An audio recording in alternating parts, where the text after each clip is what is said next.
Welcome to new module and this module is all about charts. इस पूरे module में हम चार्ट्स के बारे में बात करने वाले हैं।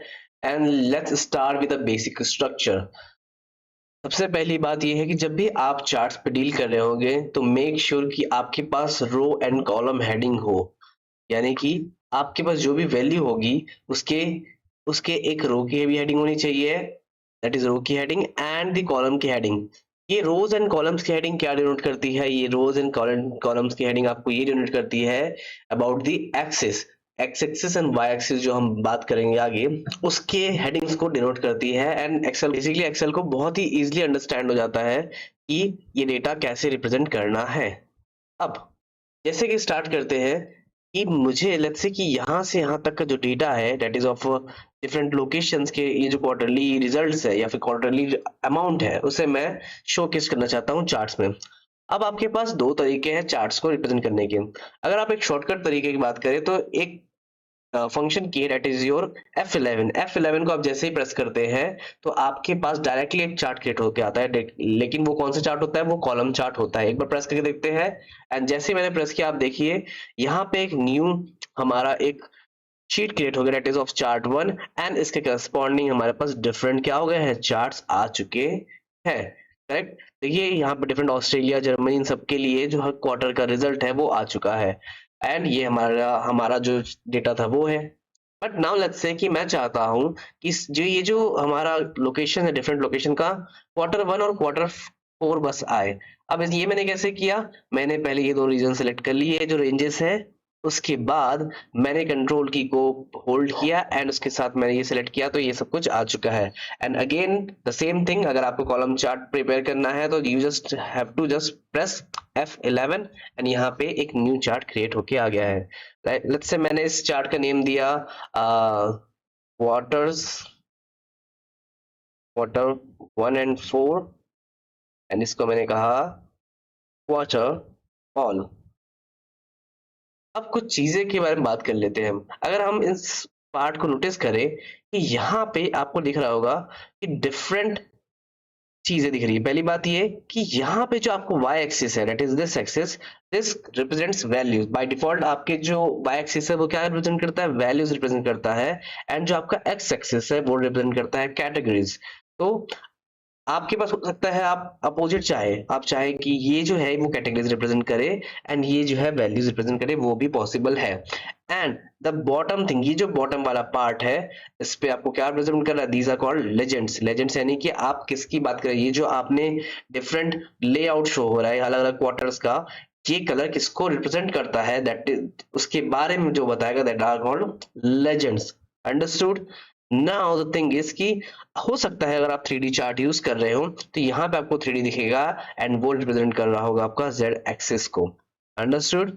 नाउ अगर मैं बात करूं डिफरेंट चीज के बारे में कि क्या क्या पार्ट्स होते हैं, सबसे पहले ये जो पार्ट है हमारा that is called chart title. इस चार्ट टाइटल में आप चार्ट का जो टाइटल होगा जो आपको इस पूरे चार्ट की समरी बताए कि एक्चुअली ये चार्ट किसके बारे में है। लेट्स से मैंने कहा कि quarterly results of different location.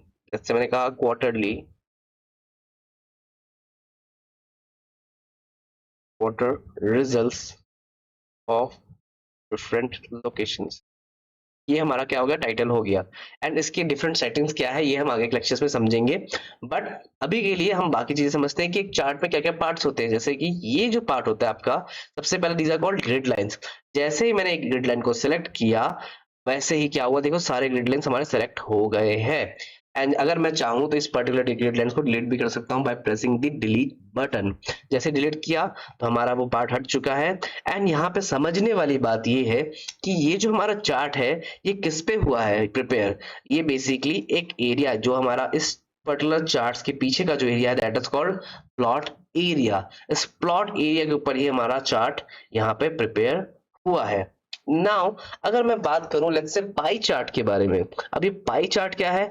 Pie chart में कोई भी एक्सेस नहीं होता है। यहाँ पे हमारे पास y axis and x axis है बट पाई चार्ट में ऐसा कोई भी एक्सेस नहीं होता है। वहां पे आप सिर्फ एक ग्राफिकली आप डिफरेंट सेगमेंट्स को रिप्रेजेंट करते हैं। चलिए एक बार हम इसको वापस हमारे पाई चार्ट में भी रिप्रेजेंट करके देखते हैं।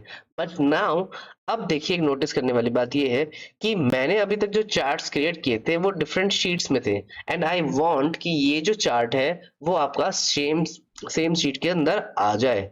नाउ ऐसा चार्ट जिसे हम सेम शीट के अंदर लाना चाहते हैं, these are called embedded charts. And उसके लिए आपको F11 प्रेस करने की जरूरत नहीं है, क्योंकि जब आप F11 प्रेस करेंगे तो वो सिर्फ और सिर्फ कॉलम चार्ट्स लेकर आएगा। एंड नाउ अगर मैं चाहता हूं कि पाई चार्ट लेकर आऊं, तो इसके लिए सबसे सिंपल तरीका क्या है, you just go to this insert ribbon.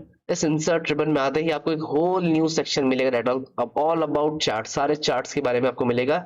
And यहाँ पे आपको एक छोटा सेक्शन दिख रहा है about the pie chart, and मैं चाहता हूँ कि एक 3D पाई चार्ट यहाँ पे मैं ले आऊं। एंड यहाँ पे मैंने 3D पाई चार्ट ले आया। अब नोटिस कीजिए कि आपको यहाँ पे जो ये, जैसे ही मैंने चार्ट को सिलेक्ट किया, यहाँ पे आपको कुछ सर्कल्स दिख रहे होंगे, these are called the control points. ठीक है, ये आपके कंट्रोल सेगमेंट्स हैं जो कि इस पूरे चार्ट के साइज को कंट्रोल करने के लिए हेल्प करता है। हो सकता है आपको ये कंट्रोल लाइंस या कंट्रोल पॉइंट्स ना दिख रहे हो, वो रीजन क्या होगा, आपने शायद बाहर के सेल्स में क्लिक कर दिया होगा। अगर आप कंट्रोल पॉइंट्स देखने हैं तो आप जस्ट चार्ट के सेक्शन में क्लिक कीजिए, यहाँ पे आपका आ जाएगा। अंडरस्टूड? नाउ लेट्स से अब मैं इसे नीचे लाना चाहता हूँ, तो आप इस प्लॉट एरिया में कहीं भी क्लिक कीजिए, एंड इसको कहीं भी हम ड्रैग एंड ड्रॉप कर सकते हैं। मैंने यहाँ ड्रॉप किया, एंड लेट्स से मैं इसे इस पर्टिकुलर साइज में लाना चाहता हूँ, जो कि हमारा चार्ट जो टेबल का साइज है। अब कुछ चीजें हम यहाँ पे नोटिस करते हैं, जैसे कि जो भी आप चार्ट क्रिएट करते हैं वो आपका डायरेक्टली लिंक्ड होता है किससे, टेबल से। इसका मतलब क्या है कि अगर मैं इस टेबल की कोई भी वैल्यू को चेंज करूं तो उसके करस्पॉन्डिंग जो वैल्यूज है वो भी चेंज हो जाएगा। एक ट्राई करके देखते हैं।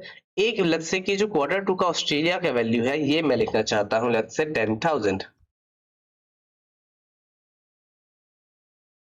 10,000, एंड नोटिस करेंगे आप इस चार्ट के ऊपर जैसे मैं एंटर करता हूं तो ये चार्ट जो हो गया वो भी चेंज हो गया है। Q2 का पार्ट जो है चेंज हो गया। Q2 क्या था, देखिए ऑरेंज सेगमेंट से डिनोट हो रहा है। एंड क्योंकि इस पर्टिकुलर टेबल से बाकी दो चार्ट्स भी लिंक्ड है, तो देखेंगे हम बाकी चार्ट्स में भी Q2 जो होगा, जैसे इसमें Q2 नहीं है तो इसमें आपको चेंजेस नहीं दिखेंगे, बट यहाँ पे देखिए Q2 में ये जो ऑस्ट्रेलिया वाला सेगमेंट है वो अचानक से हाई हो चुका है। तो जहां जहां भी इस टेबल से डेटा लिंक्ड होगा उन सभी जगह ये चीजें अफेक्ट करेगी।